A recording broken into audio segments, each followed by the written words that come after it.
Hi friends, welcome to my channel. ನಾನು ಇವತ್ತಿನ ವಿಡಿಯೋದಲ್ಲಿ ವಾರ ಪೂರ್ತಿ ಗಡಿಬಿಡಿ ಇಲ್ಲದೆ ಆರಾಮಾಗಿ ತಿಂಡಿ ಮಾಡ್ಕೋಬೇಕಂದ್ರೆ ಮುಂಚೆನೇ ಸಂಡೇ ಯಾವ ರೀತಿ ಎಲ್ಲ ಪ್ರಿಪ್ರೇಷನ್ ಮಾಡ್ಕೋಬೇಕಾಗುತ್ತೆ ಅನ್ನೋದನ್ನ ನಿಮ್ಮ ಜೊತೆ ಶೇರ್ ಮಾಡ್ತಾ ಇದ್ದೀನಿ. ಈ ವಿಡಿಯೋ ನೋಡೋದಕ್ಕಿಂತ ಮುಂಚೆ ಇನ್ನೂ ಯಾರೆಲ್ಲ ನನ್ನ ಚಾನಲ್ನ ಸಬ್ಸ್ಕ್ರೈಬ್ ಮಾಡ್ಕೊಳ್ದೆ ನೋಡ್ತಾ ಇದ್ದೀರಾ, ಪ್ಲೀಸ್ ಸಬ್ಸ್ಕ್ರೈಬ್ ಮಾಡ್ಕೊಂಡು ನೋಡಿ ಫ್ರೆಂಡ್ಸ್, ಹಾಗೆ ಸಪೋರ್ಟ್ ಮಾಡಿ. ವಿಡಿಯೋನ ಎಲ್ಲೂ ಸ್ಕಿಪ್ ಮಾಡೋಕ್ಕೆ ಹೋಗಬೇಡಿ, ಪೂರ್ತಿಯಾಗಿ ವಿಡಿಯೋ ನೋಡಿದ್ರೆ ನಿಮಗೆ ಪೂರ್ತಿಯಾಗಿ ಅರ್ಥ ಆಗುತ್ತೆ. ಈ ಕೆಲವೊಂದು ಟಿಪ್ಸು ಕೆಲವೊಂದು ಹೆಣ್ಮಕ್ಳಿಗೆ ಗೊತ್ತಿರ್ಬೋದು ಅಥವಾ ಗೊತ್ತಿಲ್ಲದೇ ಇರ್ಬೋದು. ನಾನೇನೆಲ್ಲ ಪ್ರಿಪ್ರೇಷನ್ ಮಾಡ್ಕೊಳ್ತೀನಿ ಅನ್ನೋದನ್ನ ನಿಮ್ಮ ಜೊತೆ ಶೇರ್ ಮಾಡಿದ್ದೀನಿ. ಖಂಡಿತವಾಗ್ಲೂ ಯೂಸ್ಫುಲ್ ಆಗುತ್ತೆ ಅಂದ್ಕೊಂಡಿದ್ದೀನಿ. ಮೊದಲೇದಾಗಿ ನಾವು ಮಾಡಬೇಕಾಗಿರೋ ಕೆಲಸ ಏನಪ್ಪ ಅಂತ ಅಂದರೆ, ಸಂಡೇ ಬಂತು ಅಂದ ತಕ್ಷಣ ಅಕ್ಕಿನ ನೆನೆಹಾಕಬೇಕಾಗುತ್ತೆ. ದೋಸೆ ಅಥವಾ ಇಡ್ಲಿ, ಪಡ್ಡು ಯಾವುದಾದ್ರೂ ನಿಮ್ಗೆ ಇಷ್ಟವಾಗಿರೋ 2 ರೆಸಿಪಿನ ವೀಕ್ಲಿ 2 ಟೈಮ್ಸ್ ಮಾಡೋದು ಬೆಟರ್ ಅನಿಸುತ್ತೆ. ಒಂದು ಸಲ ಪ್ಯಾಟ್ರನ್ನ ನೆನೆಹಾಕಿದ್ರೆ ನೀವು 2 ದಿನ ಮಾಡ್ಕೋಬೋದು ಆರಾಮ್ಸೆ. ಸೋಮವಾರ ಮತ್ತು ಮಂಗಳವಾರ ಸೆಂಟ್ರಲ್ ಒಂದಿನ ಗ್ಯಾಪ್ ಕೊಟ್ಬಿಟ್ಟು ಮತ್ತೆ ಬುಧವಾರ ದೋಸೆ ಇಡ್ಲಿ ಏನಾದರೂ ಮಾಡ್ಕೋಬೋದು. ನಾನು ಯಾವ ರೀತಿ ಮಾಡ್ಕೊಳ್ತೀನಿ ಅನ್ನೋದನ್ನ ತೋರಿಸ್ಕೊಡ್ತೀನಿ. ಇದು ಆರೋಗ್ಯ ದೃಷ್ಟಿಯಿಂದನೂ ಒಳ್ಳೆಯದು. ನಾನು ಒಂದೇ ಮೆಜರ್ಮೆಂಟಿಂದು ಮಾಡಿ ದೋಸೆ ಇಡ್ಲಿ ಎರಡೂ ಒಂದೇ ಇದರಲ್ಲಿ ಮಾಡ್ತೀನಿ. ಅದನ್ನು ನಿಮಗೆ ತೋರಿಸ್ಕೊಡ್ತಾ ಇದ್ದೀನಿ. ಮೊದಲಿಗೆ ನಾನು 3 ಕಪ್ನಷ್ಟು ಅಕ್ಕಿನ ತೊಗೊಂಡಿದ್ದೀನಿ. ರೇಷನ್ ಅಕ್ಕಿಲಿ ನಾನು ಬಳಸಿರೋದು. 3 ಕಪ್ನಷ್ಟು ರೇಷನ್ ಅಕ್ಕಿಗೆ 1 ಕಪ್ನಷ್ಟು ಉದ್ದಿನಬೇಳೆ, ಒಂದು ಇಡಿಯಷ್ಟು ಸಬ್ಬಕ್ಕಿ ಮತ್ತು ಒಂದು ಅರ್ಧ ಕಪ್ನಷ್ಟು ಅವಲಕ್ಕಿನ ಹಾಕಿದ್ದೀನಿ.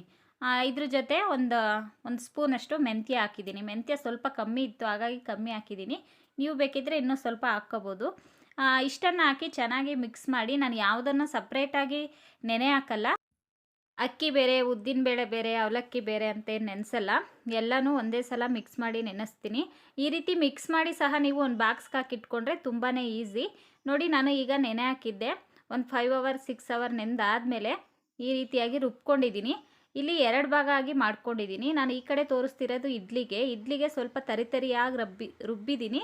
ಈ ಕಡೆ ದೋಸೆಗೆ ಸ್ವಲ್ಪ ನುಣ್ಣ ರುಬ್ಬಿದ್ದೀನಿ, ಪೂರ್ತಿಯಾಗಿ ನುಣ್ಣಗೆ ರುಬ್ಬಿದ್ದೀನಿ. ಇಡ್ಲಿಗೆ ಸ್ವಲ್ಪ ರವೆ ಥರ ರುಬ್ಬಿದ್ದೀನಿ.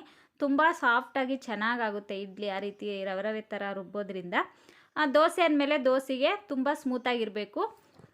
ಹಾಗಾಗಿ ಇದರಲ್ಲಿ ನಾನು ಸೆಟ್ ದೋಸೆನೂ ಮಾಡ್ತೀನಿ, ಮಸಾಲೆ ದೋಸೆನೂ ಮಾಡ್ತೀನಿ. ಬಟ್ ಮಸಾಲೆ ದೋಸೆ ಮಾಡ್ತೀನಿ ಅಂದರೆ ಸ್ವಲ್ಪ ಅಕ್ಕಿ ಹಿಟ್ಟು, ಸ್ವಲ್ಪ ಮೈದಾನ ಮಿಕ್ಸ್ ಮಾಡ್ಕೊಳ್ತೀನಿ. ಸೆಟ್ ದೋಸೆಗಾದರೆ ಏನೂ ಹಾಕಲ್ಲ, ಹಾಗೇ ಹಾಕ್ತೀನಿ.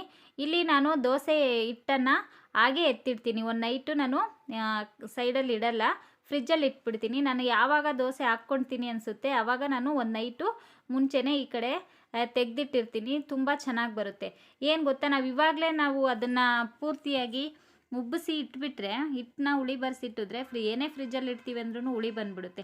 ಹಾಗಾಗಿ ಈ ರೀತಿಯಾಗಿ ಎತ್ತಿಟ್ಕೋಬೇಕು. ಇವಾಗ ನಾನು ನೆಕ್ಸ್ಟಾಗಿ ಇಡ್ಲಿ ಮಾಡೋದಕ್ಕೋಸ್ಕರ ಏನು ಬೇಕೋ ಅದನ್ನು ಮಾತ್ರ ನಾನು ಸೈಡಲ್ಲಿ ಇಟ್ಬಿಟ್ಟು ದೋಸೆ ಹಿಟ್ಟನ್ನು ನಾನು ಫ್ರಿಜ್ಜಲ್ಲಿ ಇಟ್ಟಿದ್ದೀನಿ.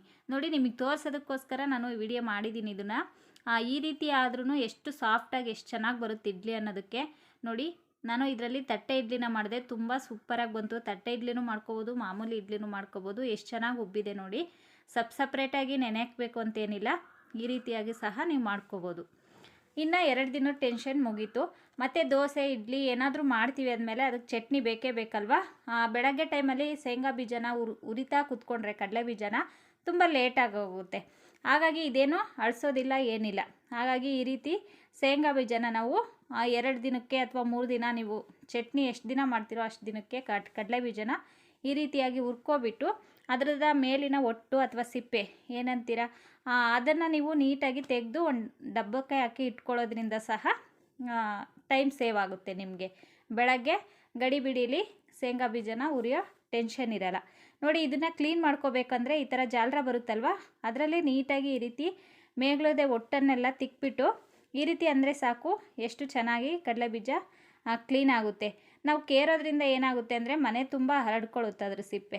ಹಾಗಾಗಿ ಮೇಲ್ಗಡೆ ಕೌಂಟ್ರು ಟಬ್ಬೂ ನೀಟಾಗಿರುತ್ತೆ, ಮನೆಯೂ ಸಹ ಗಲೀಜಾಗೋದಿಲ್ಲ. ನೋಡಿ, ಈ ರೀತಿಯಾಗಿ ಒಂದು ಡಬ್ಬಕ್ಕೆ ಹಾಕಿ ಇಟ್ಕೊಂಡ್ರೆ ಆಯಿತು.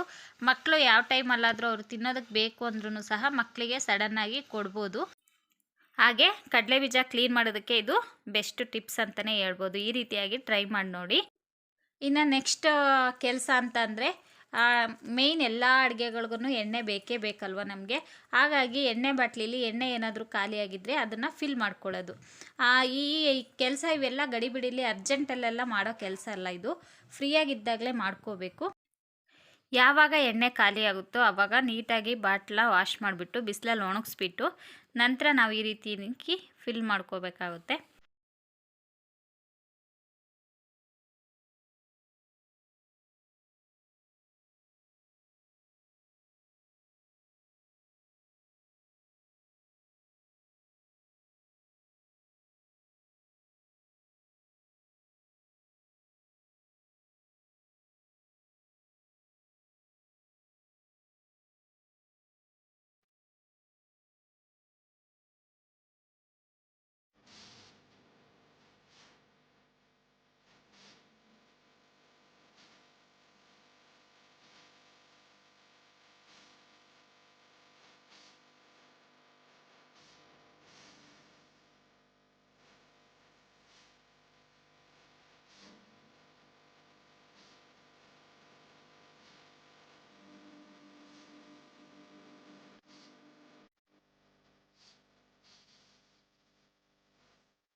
ಹಾಗೆ ಉಪ್ಪೇನಾದರೂ ಖಾಲಿಯಾಗಿದೆಯಾ ಅಂತ ನೋಡಿಬಿಟ್ಟು ಉಪ್ಪನ್ನು ಸಹ ಈ ರೀತಿಯಾಗಿ ತುಂಬಿ ಇಟ್ಕೊಳ್ಳೋದು. ಇನ್ನು ನೆಕ್ಸ್ಟ್ ನಾವು ಮಾಡಬೇಕಾಗಿರೋ ಕೆಲಸ, ಬೇಗ ಆಗದೆ ಇರೋ ಕೆಲಸ ಅಂದರೆ ಬೆಳ್ಳುಳ್ಳಿ ಸಿಪ್ಪೆನ ತೆಗೆಯೋದು. ಅರ್ಜೆಂಟಲ್ಲಿ ನಾವು ಬೇಗ ಬೆಳ್ಳುಳ್ಳಿ ಸಿಪ್ಪೆನ ಬೆಳಗ್ಗೆ ಕ್ಲೀನ್ ಮಾಡಿ ಹಾಕ್ತೀವಿ ಅಂದರೆ ಆಗೋದಿಲ್ಲ. ತುಂಬ ಜನ ಹಾಗೆ ಆಗಿಬಿಡ್ತಾರೆ. ಹಾಗಾಗಿ ದಯವಿಟ್ಟು ಆ ರೀತಿಯಾಗಿ ಮಾಡೋಕ್ಕೆ ಹೋಗ್ಬೇಡಿ. ಬೆಳ್ಳುಳ್ಳಿನ ಸಿಪ್ಪೆ ತೆಗೆದುಬಿಟ್ಟೇ ಯೂಸ್ ಮಾಡಿ. ಅದೇನಾದರೂ ಮಕ್ಕಳಿಗೆ ಗಂಟ್ಲಲ್ಲಿ ಸಿಗಾಕ್ಕೊಳ್ತು ಅಂದರೆ ನೀರು ಕುಡಿಸಿದ್ರೂ ಸಹ ಹೋಗಲ್ಲ, ಅದು ಕರಳಿಗೆ ಸಿಗಾಕ್ಕೊಳ್ತು ಅಂದರೆ. ಹಾಗಾಗಿ ಈ ರೀತಿಯಾಗಿ ಫ್ರೀಯಾಗಿದ್ದಾಗ ಸ್ವಲ್ಪ ಸ್ವಲ್ಪನೇ ಈ ರೀತಿಯಾಗಿ ಸಿಪ್ಪೆ ತೆಗೆದಿಟ್ಕೊಂಡು ಈ ರೀತಿ ಒಂದು ಗಾಜಿನ ಬಾಟ್ಲಲ್ಲಿ ಹಾಕಿ ಫ್ರಿಜ್ಜಲ್ಲಿ ಇಟ್ಕೊಳ್ಳೋದ್ರಿಂದ ಸಹ ನಾವು ಆ ಟೈಮೂ ಸೇವ್ ಆಗುತ್ತೆ. ಸಿಪ್ಪೆ ಪೂರ್ತಿಯಾಗಿ ತೆಗೆದುಬಿಟ್ಟು ನಾವು ಯೂಸ್ ಮಾಡ್ಬೋದು. ಇದಾದ ನಂತರ ಮತ್ತೆ ನಾವು ಹಸಿಮೆಣ್ಸಿಕಾಯಿ ತೊಗೊಬರ್ತೀವಲ್ವ, ತಗೊಬಂದ ತಕ್ಷಣ ಈ ರೀತಿ ಹಿಂದೆ ಇರೋ ತೊಟ್ಟನ್ನು ನೀಟಾಗಿ ಬಿಡಿಸ್ಬಿಟ್ಟು ಒಂದು ಬಾಕ್ಸ್ಗೆ ಹಾಕಿ ಇಟ್ಕೊಳ್ಳೋದ್ರಿಂದ ಅದು ಸಹ ಟೈಮೂ ಸೇವ್ ಆಗುತ್ತೆ. ಅದು ಅಲ್ಲದೆ ಹಸಿಮೆಣ್ಸಿಕಾಯಿ ತುಂಬ ಚೆನ್ನಾಗಿ ಬಾಳಿಕೆ ಬರುತ್ತೆ. ಇದು ಒಂದು ಮಂತ್ ಇಟ್ಟರು ಏನೂ ಆಗೋಲ್ಲ ಫ್ರೆಂಡ್ಸ್. ಬೇಕಿದ್ದರೆ ನೀವು ನೋಡಿ, 15 ಡೇಸ್ ಅಂತೂ ತುಂಬಾ ಫ್ರೆಶ್ ಆಗಿರುತ್ತೆ. ಆಮೇಲೂ ಚೆನ್ನಾಗಿರುತ್ತೆ, ಬಟ್ ಸ್ವಲ್ಪ ಇದಾದಂಗೆ ಆಗಿರುತ್ತೆ ಅಷ್ಟೇ. ಅಷ್ಟೊಂದು ಬಿಟ್ಟರೆ 1 ಮಂತ್ ಆರಾಮ್ಸೆ ಯೂಸ್ ಮಾಡ್ಬೋದು. ತೊಟ್ಟೆಲ್ಲ ಈ ರೀತಿ ಬಿಡಿಸಾದ ನಂತರ ಒಂದೆರಡು ಟಿಶ್ಯೂ ಪೇಪರ್ನ ಕೆಳಗಡೆ ಹಾಕಿ, ಟಿಶ್ಯೂ ಪೇಪರ್ ಇಲ್ಲಾಂದರೆ ನ್ಯೂಸ್ ಪೇಪರ್ನೂ ಸಹ ಯೂಸ್ ಮಾಡ್ಬೋದು. ಅದನ್ನು ಹಾಕಿ ಅದ್ರ ಮೇಲೆ ಈ ರೀತಿ ತೊಟ್ಟು ಬಿಡಿಸಿರೋಂಥ ಹಸಿಮೆಣ್ಸಿಕಾಯಿನ ಹಾಕಿ ಮತ್ತೆ ಅದ್ರ ಮೇಲೆ ಒಂದು ಟಿಶ್ಯೂ ಪೇಪರ್ನ ಇಟ್ಬಿಟ್ಟು ನೀಟಾಗಿ ಪ್ಯಾಕ್ ಮಾಡಿ ನಾವು ಫ್ರಿಜ್ಜಲ್ಲಿ ಇಟ್ಕೊಳ್ತು ಅಂದರೆ 15 ಡೇಸ್ ಆರಾಮ್ಸೆ ಯೂಸ್ ಮಾಡ್ಬೋದು. ಇದಾಗಿತ್ತು ಫ್ರೆಂಡ್ಸ್ ಇವತ್ತಿನ ಸಿಂಪಲ್ಲಾಗಿ. ಯಾರಿಗೆಲ್ಲ ಇಷ್ಟ ಆಯಿತು ಪ್ಲೀಸ್ ಲೈಕ್ ಮಾಡಿ, ಕಮೆಂಟ್ ಮಾಡಿ, ಹಾಗೆ ಶೇರ್ ಮಾಡಿ. ಇನ್ನೂ ಯಾರೆಲ್ಲ ನನ್ನ ಚಾನಲ್ನ ಸಬ್ಸ್ಕ್ರೈಬ್ ಮಾಡ್ಕೊಳ್ದೆ ನೋಡ್ತಾ ಇದ್ದೀರಾ ಪ್ಲೀಸ್ ಸಬ್ಸ್ಕ್ರೈಬ್ ಮಾಡ್ಕೊಂಡು ನೋಡಿ ಫ್ರೆಂಡ್ಸ್. ಹಾಗೆ ಸಪೋರ್ಟ್ ಮಾಡಿ ಅಂತ ಹೇಳ್ತಾ ಈ ವಿಡಿಯೋನ ಇಲ್ಲಿಗೆ ಎಂಡ್ ಮಾಡ್ತಾ ಇದ್ದೀನಿ. ಮತ್ತೆ ಸಿಗ್ತೀನಿ ನೆಕ್ಸ್ಟ್ ವಿಡಿಯೋದಲ್ಲಿ. ಅಲ್ಲಿ ತನಕ ನಿಮ್ಮೆಲ್ರಿಗೂ ಬಾಯ್.